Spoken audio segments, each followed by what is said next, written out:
What's up, YouTube family? First of all, thank you for clicking on the video. This has been one of the most requested haircuts from kids, and the two places I've lived, at least in Missouri and Texas, it's a skin fade. So it's a bald skin fade. Some people might call it a bald fade, skin fade, whatever you call it. This is what that looks like, and we wanted to make sure that we were doing it in a timely fashion. So the thing that I would recommend is having a either an Antis Master, Oster, or replacing a blade and using a taper blade on the wall clippers, just to make sure that you can actually grab those hairs and get everything knocked down to length quicker. So that's what's going to save us the most time on this haircut, and making sure that you can see exactly where you're fading into. I'll talk through it as we go, but I'm going to jump right into the video like we normally do. And thanks again for watching, and don't forget to subscribe. All right.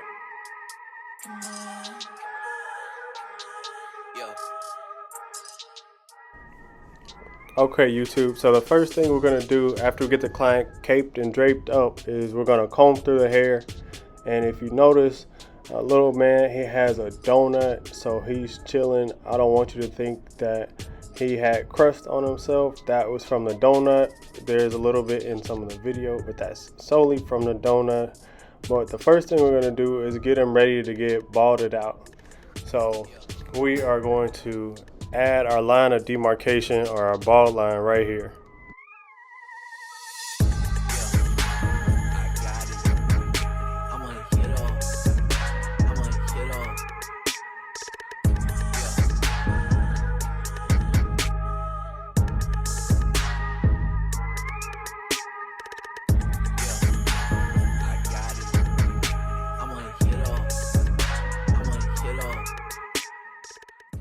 We're doing a mid skin fade, so I like to leave myself a little bit more room by starting at the bottom, or a little bit past the bottom of his bars, and working towards the back of his occipital.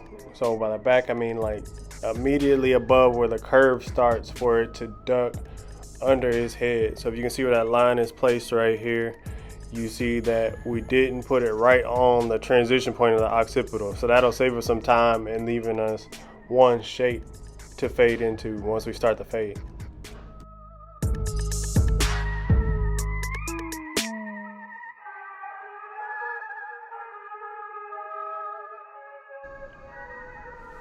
So the next thing we're gonna do once we get that all the way balded out and cleaned up is knock everything down to length. So we're doing that with our cordless masters. We're doing that with the blade all the way open, and we're going against the grain. So people's hair grows in different directions. As you can see, it normally grows clockwise, so we're cutting it counterclockwise and against the grain, and the areas where it needs to go against the grain.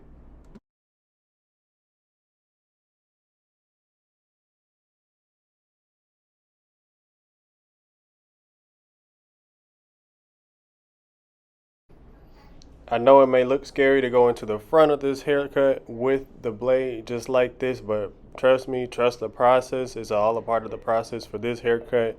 And make sure that you are just using a good enough clipper to cut through and not pull his hair. So that's why we're using these for this haircut. They work really well on coarse hair, especially for kids.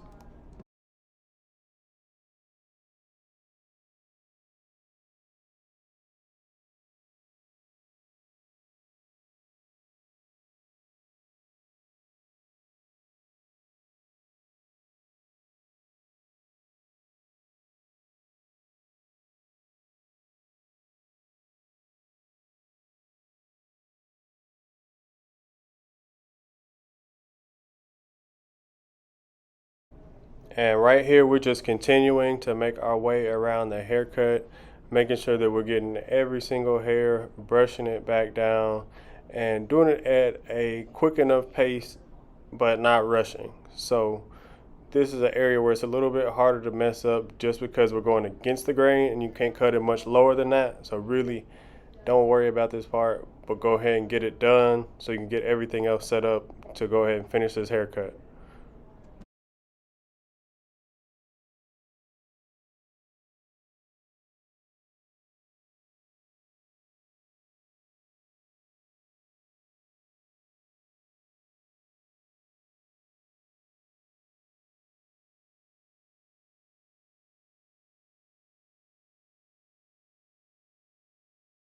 Once you get these 2 steps done in a very high quality way, you're almost halfway through the haircut, honestly. Because the next thing we're going to do is put in a preliminary edge up, and that's just there so we can see exactly where we want to place his fade.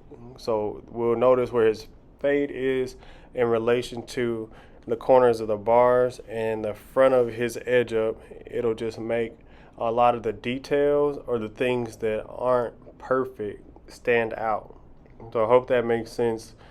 You'll see it all come together once we place the fade in this next step.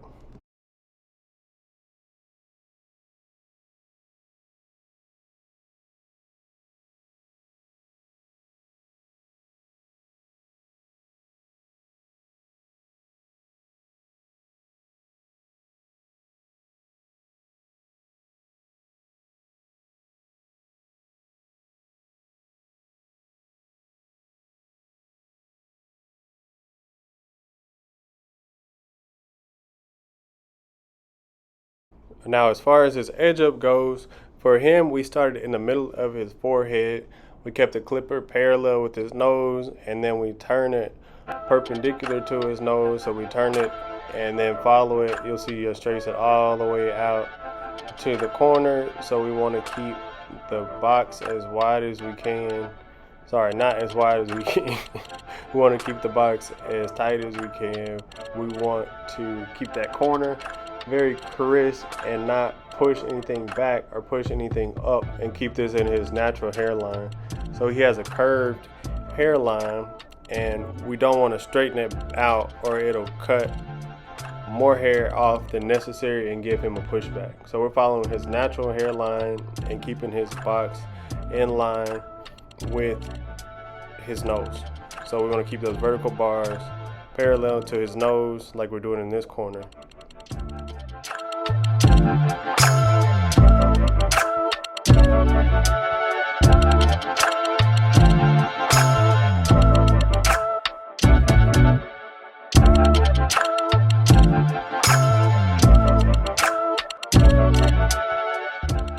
The last thing, since this is a skin fade, is just to gradually scoop out the C cups so they won't be very prominent.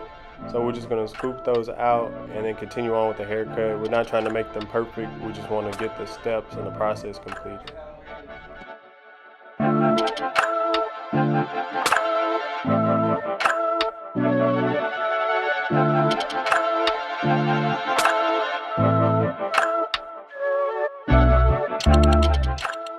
So this is my favorite part of the haircut. We're adding the fade right now. So the thing you can see is that with that C cup already added into the haircut, you can see exactly where your fading zone is. And the first thing we're going to do is take the clipper and just clean up everything with the clipper all the way open and clean up our fade zone.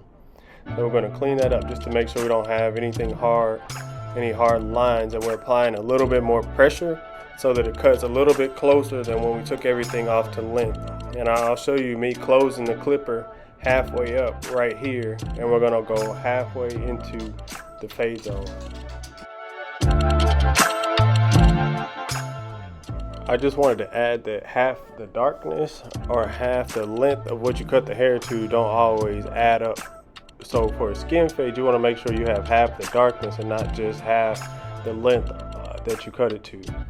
So everybody's hair is a little bit different. There's different colors, there's different shades, and different densities of hair. So everybody's might look a little bit different.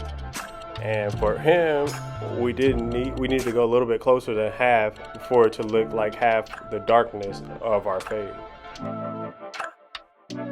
Wait, don't miss that. Okay, we slowed it down. We closed the clipper all the way up. I just wanted to make sure that we showed me closing it all the way up. Right now I've got it flat to see how that takes out the line. He did a pretty good job, but what we're gonna do is rotate it a little bit forward, and you'll see me doing that just to make sure we take out the rest of the line.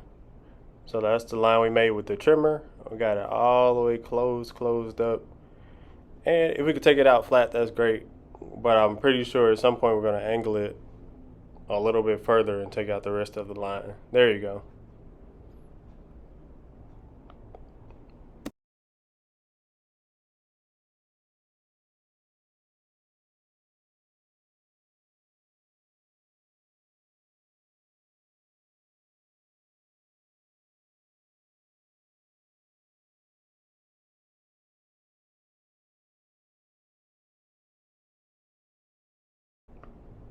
And this kind of haircut, because it's so short, doesn't always need as much blending. But what we're going to do is kind of blend this haircut together. So we want to go in the same direction with the growth of the hair and the way that the fade goes, and kind of follow it around just so that everything is smoothed down. There's no hair sticking up because we've been cutting them up against the grain. We want to lay them and smooth them all back down.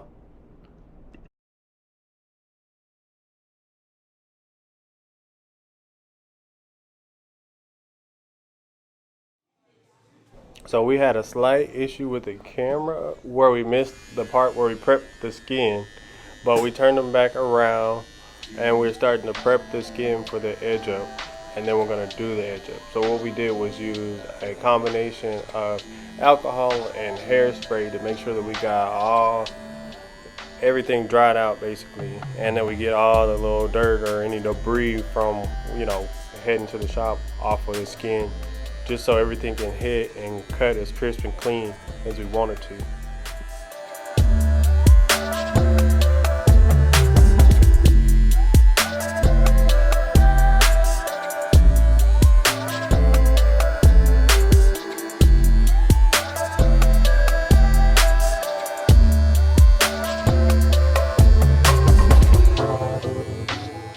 So he has pretty coarse and curly hair. The first time we saw him, he did have a couple hair bumps on his hairline, so we don't use the razor on him, especially wet. So on his hairline, we do not use a razor. So we're just making sure that we have everything dried out so that our trimmers hit as dry and as clean and as crisp as possible.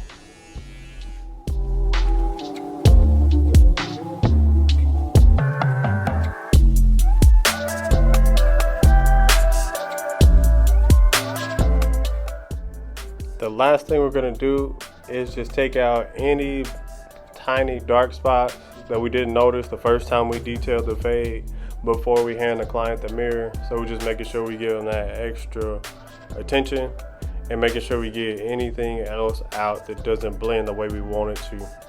And then we're going to hand him the mirror and give him the astringent and get him on his way.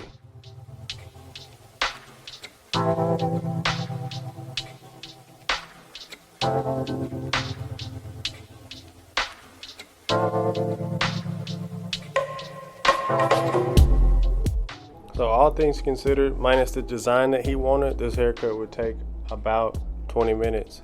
If you do it without wasting time in between steps, you should be pretty good to go. We're going to spray the astringent. Thank you for watching. If you made it to this point, don't forget to like and subscribe, and always feel free to share it if you know anybody this might help. And thank you again, and I'll talk to you guys soon.